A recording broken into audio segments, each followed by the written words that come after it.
Chinese people believe in balance. For every moving star, there's a fixed star. For every even number and odd number. Life would be so much better, the Chinese believe, if everything was balanced.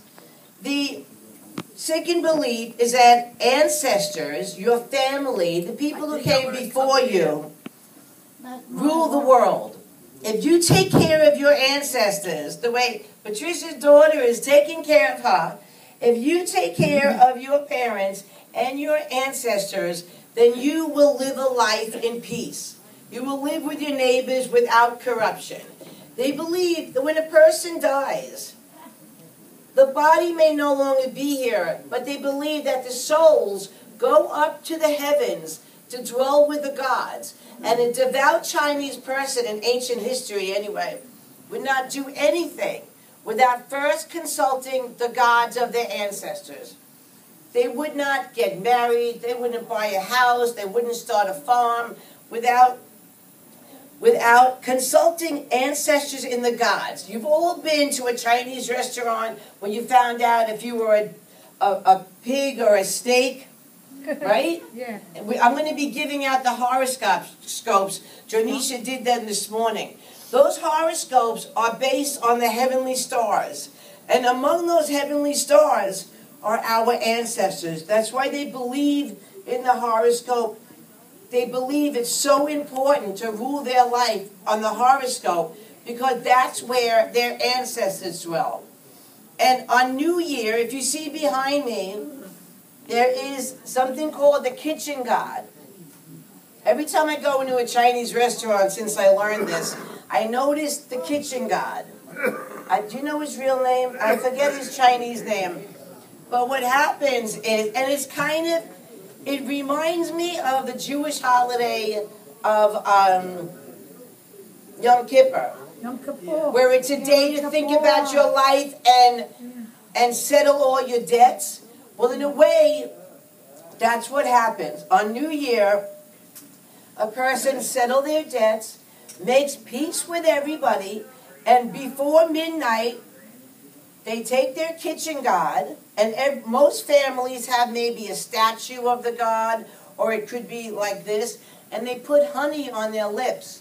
Because what's going to happen, at midnight, they take the kitchen god and burn him outside in the kitchen fire.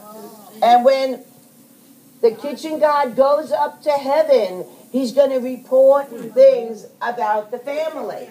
And if he's surrounded by sweet fruit and sweet things, it's more likely that he would report all sweet things.